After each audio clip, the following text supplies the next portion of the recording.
Bonjour Alain Motrier, Bonjour. je vous ai surpris. Ouais. Merci de nous recevoir dans cet atelier qui est incroyable. Ouais. C'est la caverne d'Ali Baba. Ouais, C'est la tous caverne les gris-gris. d'Alain. Ouais. Ah, il y a beaucoup de sculptures, il y a beaucoup de collections, des petites voitures, Ouais. des enseignes, des Ouais, montres. tout ça, c'est des coups de cœur, des trucs que j'ai chinés à droite à gauche. Quoi. Et c'est une vie de chinage. Ouais, ça fait 50 ans, au moins. Et donc vous êtes sculpteur, Ouais. entre autres. Entre autres, Entre j'ai autres, fait pas mal Vous d'illustrations. avez fait pas mal d'illustrations, ouais. Mhm. Vous avez fait quoi comme illustration notamment? Bah, j'ai fait pas mal d'affiches pour Rétromobile. Ouais, J'ai illustré, comme j'avais la chance d'avoir un boulot, je choisissais mes sujets. J'ai illustré des revues comme Carte Graphique au Japon, euh, Classic Car en Angleterre, et puis j'ai travaillé beaucoup pour Adrien Mag, pour l'automobiliste, où j'ai fait beaucoup d'illustrations pour Adrien. Et puis quelques dessins à droite à gauche pour le Fanatique, pour euh, qu'est-ce que j'ai fait encore. En gros, c'est ça en illustration, et surtout pas mal d'affiches. ouais, des affiches là, par exemple les affiches de Rétromobile. Automobile, On peut voir là des exemples. Il y a, je crois, une douzaine d'affiches. Hein, vous ouais, avez fait pour une Rétro. douzaine, je pense. Ah ouais. Je pense, ouais. Une douzaine d'affiches. Ouais, ça, c'est un boulot. Bah ouais, c'est sympa.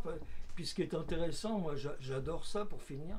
J'ai ressorti, bon tout ça c'est des essais, j'ai ressorti plein d'essais, j'ai des montagnes, comme je garde tout mes, mes illustrations et mes esquisses, j'ai retrouvé plein de des essais en couleur et tout ça, c'est un charme fou.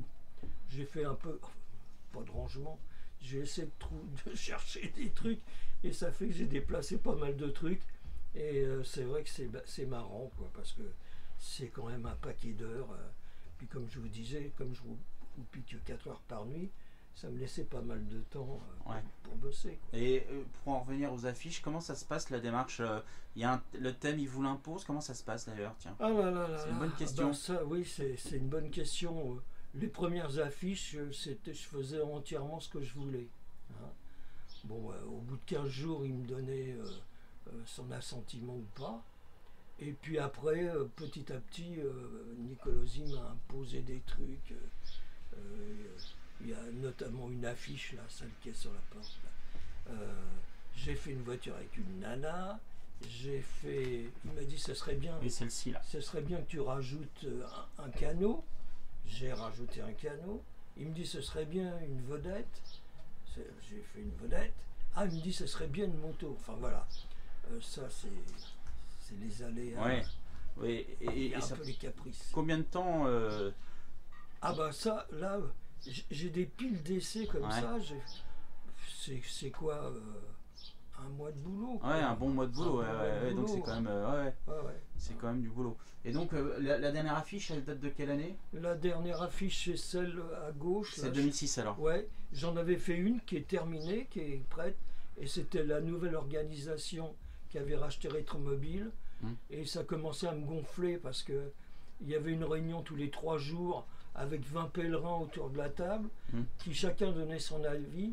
Puis un jour, j'avais fait une nana, genre crazy, avec des voitures qui giclaient, une nana un peu dénudée, tout ça. Et il y a un mec qui a dit, oh, elle fait un peu travelot. J'ai dit, ok, ça y est, salut, vous vous débrouillez sans moi. Parce que... Et l'affiche est prête et tout ça. Ah, non, mais c'était Ouais. infernal. Ouais. Déjà, c'était pas facile avec Nicolosi, mais Ouais. je peux vous dire que quand il y a 20 pèlerins qui donnent son avis. Enfin Et- voilà. Bon, Et je suis un ce vieux, coup de quoi. crayon, à quel moment vous allez être rendu compte que vous étiez un peu doué quand même? Ah bah, Parce qu'on... si vous voulez, à l'école, j'ai plein de cahiers quand j'avais 5 6 ans. J'avais des bagnoles, des frises de dessins partout, avec des automobiles, des camions, des trucs comme ça. Et puis des nanas après, avec des seins comme ça, une taille comme ça. Et puis, et il y a un mec qui m'a vachement inspiré, que j'adorais, parce que j'adorais Spirou. Et il y avait un mec il y avait évidemment Franquin, mais il y avait JDM surtout. qui dessinait toutes les automobiles. Et il avait fait une rubrique dans l'autojournal, je crois, Ne jouez pas avec la vie, où il, comment dirais-je, il dessinait des accidents qui avaient eu lieu. Et c'est non pas le côté morbide qui m'a intéressé là-dedans, mais le mouvement, parce que je suis passionné par le mouvement. Hein. Et ça fait que j'ai fait un certain nombre d'accidents, parce que il y avait une dynamique extraordinaire quoi là-dedans. Hein. Et puis voilà, j'avais proposé ça à Europoto, je crois, Recanati, enfin bon. Et puis si, mon premier dessin publié, ça doit être en 67 peut-être, c'était justement un accident pour l'Automobile Magazine, qui était dans l'île, je sais plus où là, et il y avait Clark aussi qui s'était retourné avec une Lotus, et bref, c'est mes premiers dessins publiés. Hein. D'accord, ouais. Voilà. Et puis donc ça doit remonter à 67. Hein. Et puis voilà, puis moi tous mes cahiers à l'usine, parce qu'on avait une petite affaire de conserve, j'ai plein de dessins. Bah, tout ça c'était fait de mon bureau, la bagnole, enfin je dessinais sans arrêt, j'étais pas un très bon gérant. Hein. D'ailleurs on a fini par déposer le bilan. Et pour en arriver à la sculpture, alors la sculpture, comment ça se passe? Parce que c'est comme un autre processus. C'est vrai que l'automobile, pour finir, ce que je fais depuis toujours, bon, c'est des trucs qui bougent, des trucs comme ça. Puis j'en ai eu un peu ras-le-bol, quoi. C'est toujours pareil. J'ai des cartons complets d'essais. J'ai même fait des émaux à Limoges et des trucs comme ça. J'ai fait des assiettes pour Bosch aussi. Ah ouais. Donc ça m'a pris. Il y a une Ferrari que j'adorais, bien que j'ai une préférence pour les Maserati, mais il y a une Ferrari que j'affectionnais, c'était la 250 SWB là. Et tranquillo, pendant un an, je me suis fait ce modèle-là. Et j'ai les photos encore. J'étais à Montlhéry. Alors, si vous voulez, le problème des photos, c'est qu'on ne voit jamais des trois quarts arrière, des vues du dessus, tout ça. Donc, je me suis bien débrouillé pour les proportions et tout ça. Et j'avais été voir à Montlhéry, il y avait des courses, et j'étais voir celle de Sage, qui avait une berlinette Tour de France, comme ça. Et il n'y avait quasiment pas d'erreur. J'ai tourné le tour, j'ai fait des photos. Et j'ai été voir Adrien, avec qui je travaillais. Je lui dis, qu'est-ce que t'en penses? Ah, il me dit, écoute, si tu veux, je te l'édite. Mais il me dit, non, je vais te piquer du pognon, je vais te présenter à mon fondeur, Sus, où il faisait faire les Giacometti,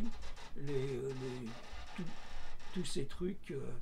Et donc, il avait 3 ans de demande, Sus, et il avait énormément de boulot. Et c'est comme ça que j'ai commencé par faire au top niveau des bronzes de chez Sus. Quoi. Ouais, parce que là, on voit, vous avez des bronzes à côté de vous. Ouais. Alors ça, si vous voulez, bon, Sus, c'était extra, quoi. Mais le problème, c'est qu'il vous faisait absolument tout. La ciselure, les patines ou les polyglaces. Le polyglace, c'est un bronze qui est polyamore, mais à chaque fois qu'il y a une piqûre à la ciselure qui apparaît, comme là, enfin vous ne voyez pas, mais à chaque fois qu'il y a une piqûre qui apparaît, on taraude, on perce et on visse un jet de bronze dedans qui était fileté, on le coupe et on le mate au marteau. Ça fait que des fois il y a 300 rivets sur une pièce comme ça. Ah oui. Et résultat, le premier bronze que j'ai vendu, c'est une berlinette Tour de France. Je l'ai vendu à un marchand américain qui était sympa, mais je l'ai vendu au prix que Sus m'avait facturé le sien. J'osais pas. Et puis après, j'ai un peu rétabli le truc, mais Sus était vraiment hors de prix, mais c'était le top niveau. Hein. Oui, puis c'est beaucoup de boulot. Donc, c'est beaucoup de boulot. Il y a entre la matière. Oui, beaucoup de travail. Hein. Et vous, pour pour faire cette sculpture, Ouais. vous faites un modèle, comment il est le modèle? Avec quoi vous le Alors, faites? je fais un modèle anglaise. Ouais. Je fais un modèle. Vous voulez que je vous fasse voir? Non. Ah. Non. Oui, bah, si vous en avez un à proximité. Je fais un modèle anglaise. Alors, par exemple, on va prendre celui-là. C'est la 250F. Donc, je fais un modèle anglais. Celle-ci, elle est vernie, Ouais. poussiéreuse. Bon, je l'ai fait, il y a des éléments démontables. Après, on fait un moule en élastomère. L'élastomère, j'en ai pas là, mais j'en ai derrière. On fait un moule en élastomère, c'est-à-dire une gange, Mhm. dans lequel, après, on coule une cire, comme ça. Ouais. Voilà. Et la cire est creuse, et même celle-ci, elle était presque trop épaisse, parce que c'est vachement dense, hein, le bronze. Donc, et cette pièce en cire est mise dans d'énormes cylindres avec un axe central et des jets de cire pour le tenir, Ouais. avec les autres et tout ça. Et c'est réchauffé pendant une douzaine ou 15 jours, tout doucement, dans oui, dans du plâtre réfractaire. Ah oui. Et c'est chauffé tout doucement pour pas qu'il y ait d'affaissement de sable. C'est du sable, non, du plâtre réfractaire. Oui. Et la coulée, à la finale, une fois que c'est fait, donc il reste l'empreinte dans le plâtre réfractaire. Et il y a la coulée. Alors c'est presque frustrant parce que la coulée ça dure 10 minutes. Quoi, hein.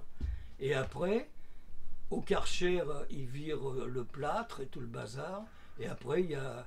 Alors le bronze brut apparaît avec tous les étais, les évents, pour pas que le plâtre, que le bronze explose. Et là il y a des évents partout. Là. Et puis voilà, puis après il y a la ciselure et la patine, quand c'est une patine. Et donc depuis que j'ai changé de fondeur, c'est moi qui fais toutes les ciselures et toutes les patines. Ouais. Voilà. C'est un gain pour moi et puis c'est assez passionnant aussi. Oui, c'est passionnant à faire, oui. Ouais, ouais. Bah, je suis curieux de nature. Hein. Oui. Donc pour moi c'est des aventures nouvelles, c'est pour ça... Là, je suis un peu plus modéré dans tout ça maintenant. Quoi. Et vos œuvres, vous les avez vendues dans le monde entier, je suppose? Ouais, j'en ai. Oui, avant, j'avais une belle clientèle aux États-Unis. Ouais. Il y a un mec que j'adorais, c'est Dick Barbour, qui a fait courir Paul Newman au Mans, qui avait des écuries comment ça s'appelle, de courses américaines. NASCAR. NASCAR, ouais. Et j'avais un copain américain qui m'en a vendu plusieurs. Et à l'époque où le prix des voitures s'est effondré, il m'a pas payé les 2 derniers bronzes. Alors j'étais à San Diego avec mon meilleur copain, avec Francky Dumontant. Et le mec adorable, un gros bonhomme, il y avait des Porsche partout dans un atelier extraordinaire. Et il m'a dit, bah, si tu veux, Alain, je te file ce spister, là, il y avait une Porsche.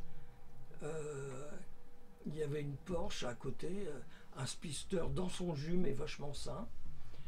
Et c'est vrai que c'était ma petite Porsche préférée, quoi. J'adorais avec le petit pare-brise et tout ça. Et malheureusement, j'avais besoin de pognon. Donc je lui dis non, je suis navré. J'ai récupéré mes bronzes et puis je les ai vendus en France, quoi. Mais le bonhomme était très sympa. Je dis il est peut-être vivant encore, je sais pas. Enfin voilà. Donc oui, alors donc aux États-Unis j'en ai vendu beaucoup. En Angleterre j'en ai vendu pas mal. Au Japon, parce que j'avais été exposé au Japon, j'ai eu une belle expo à Tokyo. Et puis en Suisse, un peu partout, quoi. Ouais. Hein. Et vous avez vendu surtout des modèles que vous avez décidé de faire, mais peu de commandes, c'est ça? Oui, c'est ça. Il y a une histoire avec une commande d'un grand patron. Ah bah oui, j'ai quelques histoires sympas, hein. Notamment, j'avais un bonhomme que j'adorais, c'est merde, ça y est, j'ai oublié. Qui était un portateur Aston Martin Lagonda. Comment il s'appelle, bon sang de bois. Enfin bon, ça me reviendra. Je connais que lui. Un pied noir. Comment s'appelle-t-il? Ça reviendra en en parlant. J'ai des problèmes. Et donc il était un portateur Aston Martin Lagonda. Ah oui, Edgar Bensoussan. C'était un bonhomme très spécial, mais il s'était un peu pris d'affection pour moi, enfin bon, pour diverses raisons. Puis c'est vrai que c'est un bonhomme que j'adorais. Et au lancement d'une nouvelle Aston, j'ai vu un grand bonhomme, genre rugbyman, foncer sur moi, qui me dit Moitrier. Ben, je dis oui, Moitrier. Je savais pas, bon. Et c'était Victor Gantelet, le grand patron d'Aston Martin. Et il m'a pris 2 bronzes et il m'en a commandé une et malheureusement il est mort. J'avais fait une DBR1 et il m'a pris 2 bronzes, mais un personnage vachement sympa. Et puis j'ai vendu aussi une berlinette Tour de France à Lindsay Owen Jones, le grand patron de L'Oréal, ouais, et qui m'envoyait son chauffeur, parce que c'était cette voiture-là, parce qu'il en avait une berlinette. Alors, comme je faisais des socles inclinés, il ne savait pas de quelle manière la présenter, donc il m'envoyait régulièrement son chauffeur pour des mouvements et tout ça. Puis à la fin, il m'appelle et il me dit Moitrier, ce serait bien que vous veniez me voir, qu'on fasse connaissance. Et je suis tombé sur un mec passionné et passionnant. Et il y avait sa secrétaire en disant Monsieur Owen Jones, vous avez 10 minutes parce que il y a l'hélico qui attend, tout le bordel. On est resté 1 heure à parler bagnole. Et pour finir, il m'a filé, bon, c'était en francs, je me souviens plus. Je lui ai dit, vous vous trompez, là, il y a 1000 € de plus. Pas de problème. Et puis voilà, enfin bon, j'ai fait des rencontres assez marrantes comme ça, ouais. Et j'en ai d'autres, hein. Enfin voilà, donc c'est sympa, quoi, hein. Et là, actuellement, si quelqu'un voulait acheter une œuvre, comment Bah là, ouais, j'en ai encore quelques-unes, quoi, mais il faut que j'en récupère. J'en ai dans un 3 étoiles à Limoges, il faut que j'aille les récupérer. Et puis bon, c'est vrai que j'en ai un peu, quoi, mais je suis pas trop pressé de les vendre. Ouais. Non, parce que si vous voulez, je pense que je les vends au juste prix, j'estime. Ouais. Parce que c'est quand même une somme de boulot pour la dernière. J'ai mis plus d'1 an et demi. Bon, je suis pas peut-être un mec très doué, j'en sais rien, hein. Mais par exemple, la nana, la nana que j'ai fait dans ma dernière bagnole, j'ai fait des modèles en résine pour l'habiller, tout ça. J'ai changé des angles plusieurs fois pour que ce soit plus esthétique. Donc, si vous voulez, tout ça, ça prend du temps. Ouais. Et j'ai bien étudié la voiture. Bon, j'avais fait celle-ci pour un individu que je ne nommerai pas, mais voilà. Et puis, voilà, quoi, en gros. Et vous êtes aussi passionné d'auto? Ah ouais, je suis passionné par malheureusement plein de trucs. Parce que d'auto, hein, ouais. Parce que vous les dessinez bien, vous les sculptez bien, mais en plus... J'en ai au moins 25 ou 30, quoi. Ah oui. Ouais. Bah, je suis un peu... Enfin, je suis attiré par tellement de trucs, c'est affligeant. Et j'aime bien des camionnettes, j'ai des petits camions. Dans ma campagne, j'ai quoi, 25 bagnoles là-bas. Ça va du Mercedes Unimog 1954, aux Landes de 60, en passant par une Buick de 28. J'ai une camionnette extraordinaire qui fait comptoir de 34, une Peugeot, que j'avais acheté quand j'ai cherché une maison il y a 40 ans, que j'avais acheté à côté du Père Lachaise. J'avais failli acheter la maison, j'ai acheté la voiture. Et puis, ouais, c'est que des coups de cœur, quoi. J'ai une Jeep de 43, j'ai un GMC qui a 1000 bornes, mais il faut que je m'en sépare. Enfin, les enfants ont grandi, et puis il n'y a plus d'enfants pour m'aider, quoi. Ouais, ouais. Et puis, voilà, quoi. Mais c'est vrai que j'adore, je suis enthousiaste à chaque fois. J'ai une petite Peugeot qui aurait appartenu à Mistinguett. Ah oui. Ouais, de 22 ou 23. J'ai le tableau bord par là. Et malheureusement, l'arrière, quand je l'ai récupéré, l'arrière avait été mis à la campagne. J'ai que les ailes avant, des ailes papillons qui sont sympas, avec un joli petit pare-brise et un tableau de bord en acajou, et qui a 17 ou 18 bornes. Enfin bon, mais tout ça, c'est des coups de cœur, quoi. Ouais, ouais. Et à chaque fois, quand je repense à ça, je me replonge là-dedans et je suis prêt à repartir. Ça fait que je me disperse énormément et que j'ai pas grand-chose de fini, quoi. Hein, quand j'entreprends quelque chose. J'ai une Lotus en bas de 63, je crois. C'est pareil, il y a 15 jours de boulot pour qu'elle tourne. Tout est fait, il y a pas le moteur à remancher dessus, dedans, enfin voilà. Mais c'est ma vie, quoi. C'est comme ça que ça me plaît. C'est pour ça, là, avec tous mes gris-gris, j'ai de quoi. Chaque objet a une histoire. Ouais, ouais, chaque objet a une histoire. On le voit de toute façon. Ouais, ouais. C'est un, Ouais. c'est plus qu'un atelier. Ouais, mais Finalement, c'est un petit musée. ouais, moi, c'est l'objet qui m'achète, c'est pas moi, Ouais, quoi. ouais. J'ai un coup de cœur en fonction de mes moyens, hein. Et voilà, c'est comme ça, quoi. Mais c'est vrai que le business, l'histoire de fric, c'est pas trop mon truc, quoi. Du moment que j'ai de quoi payer mes factures et un petit voyage de temps en temps, ça me va. Voilà. Et là, c'est court en ce moment. Hein. Enfin voilà, oui, j'ai même fait des émaux et tout ça. Enfin, Ouais, un vrai touche à tout. ah ouais, Ouais, ouais. touche à tout. Ouais, ouais. Ah ouais, non, moi je suis curieux, quoi, c'est tout. Mais bon, en vieillissant, on fatigue, hein. Enfin voilà, en gros, qu'est-ce que je peux vous raconter d'autre? J'en sais rien. Ouais, on va descendre, Ouais. on va regarder vite fait les deux voitures qui sont en bas. Ah ouais, c'est Vous allez vrai. voir, c'est très intéressant. Ah ouais. Bon, là, on est descendu d'un étage Ouais. pour se rapprocher des autos. Ouais. Et là, on est devant le moteur de la Lotus. Oui, c'est ça. Oui, c'est pas son moteur d'origine, il est un peu plus récent, mais c'est une série 2 de 63, je crois. Voilà, où j'ai tout refait dessus. Le moteur est neuf, il faut le remmancher. Les échappements sont par là, j'ai la capote, le pare-brise, il y a tout. Il y a 15 jours de boulot, quoi, Ouais. pour la terminer. Mais j'ai attaqué autre chose. J'ai eu Oui. un petit coup de cœur pour un truc qui n'a pas beaucoup d'intérêt, mais j'avais envie d'avoir. Et puis voilà, quoi. C'est mon monde. Je dis pas que ce soit le meilleur, mais c'est comme ça, quoi. Il y a un truc qu'on n'a pas évoqué justement, c'est que vous avez piloté. Oui. J'ai eu mon époque. Pendant 2 ans, j'ai eu une Gordini 1300.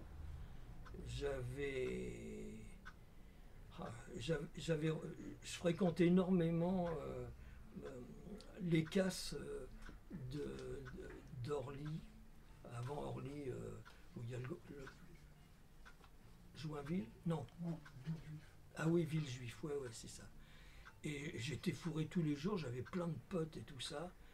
Et j'avais versé un acompte sur une Gordini 1100 qui était accidentée.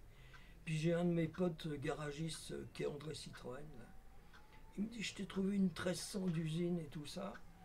Et puis j'avais juste les ronds. C'était ça ou une S800, c'était le même prix à peu près, une petite Honda. Et puis du coup j'ai acheté ça, et puis j'ai fait joujou avec ça. Et je m'étais inscrit à la Coupe Gordini, mais le problème c'est que à un moment elle n'était même pas assurée, j'étais vraiment ric-rac. J'avais acheté un jeu de bougies des Lodge électronor platine à 50 balles pièce, enfin voilà. Donc à la Coupe Gordini, j'ai fait qu'une course à Dijon, et puis j'ai fait des rallyes, le rallye des Côtes Fleuries, j'ai couru pendant un an avec le peu de moyens financiers que j'avais, quoi. Et puis voilà, c'était une bonne expérience. Et, je l'ai vendu pour une voiture, la seule voiture neuve que je me sois achetée. C'était un cabriolet Volkswagen. Les mecs étaient effarés quand je suis venu avec la Gordini 1300, qu'ils n'ont jamais voulu me reprendre. Il me dit, il est givré ce mec-là. Et parce que ça roule à fond de ballon à 120, quoi. Et puis voilà, bon, c'est comme ça, c'est la vie. Puis quand j'étais fauché, je retournais à une 2 chevaux. Enfin, non, enfin, voilà, quoi. La Coupe Gordini, c'était sympa. Ça me plaisait bien, un peu trop fougueux peut-être, mais voilà. Et dans toutes les autos que vous avez côtoyées, est-ce qu'il y en a une qui vous a fait chavirer mais que vous n'avez jamais eu? Ah bah oui, si. Pour moi les plus belles, c'est les Alpha. Bon, l'évolution de la 1750, la 2 litres 3, les Monza, parce que c'est beau de partout, quoi. Et puis c'est vrai que moi j'ai un fait pour les Maserati, notamment les Maserati d'avant-guerre. Ouais. Mais bon, j'ai jamais eu les moyens, et surtout maintenant c'est totalement inaccessible. Non, j'aime bien, parce que c'est vrai que Ferrari c'est une bonne voiture, mais c'est un peu trop m'as-tu vu, quoi, souvent.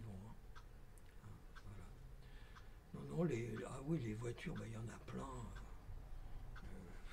J'ai des goûts simples, hein. Ça peut aller de la Volvo PV 544, parce que il y a plein d'autos qui me plaisent, parce que c'est un peu la nostalgie des années 50, les formes. Ouais. Hein, voilà. Oui, dans une auto, c'est d'abord la forme qui va vous attirer, ouais. avant le côté technique. Ouais, alors, j'aime bien qu'il y ait la mécanique et l'esthétique quand même. Oui. Ouais. Oui, ça va de pair, mais Ouais. ça... Mais c'est vrai que l'esthétique, ça me plaît bien. Ouais. Ça me plaît bien. Bah, merci Alain Motrier. On se rien. retrouve bientôt alors. Bah, Hein? j'espère, avec plaisir. On va se voir bientôt. Vous viendrez nous voir à Rétromobile? Oui, je viendrai, mais en spectateur. Un spectateur? Plus en exposant, là, c'est fini. C'est fini. Ouais, fini. Vous avez, on peut vous retrouver comment, si admettons un de nos lecteurs est intéressé par une... Bon, il y a mon site alainmoitrier.com, Voilà. hein, mais bon, où on voit pas mal de mes trucs. Et puis il y a un contact comme ça. Ouais, Voilà. Ouais, je pense. Ouais. Bon, on retrouve aussi Alain dans l'article qu'on a publié sur le site internet, dans la rubrique art, et puis donc sur notre chaîne YouTube. D'accord. Et vous retrouverez l'adresse du site d'ailleurs à la fin de la vidéo. D'accord, ok. Merci Alain. Génial. Hein? Super, c'était sympa. Merci beaucoup.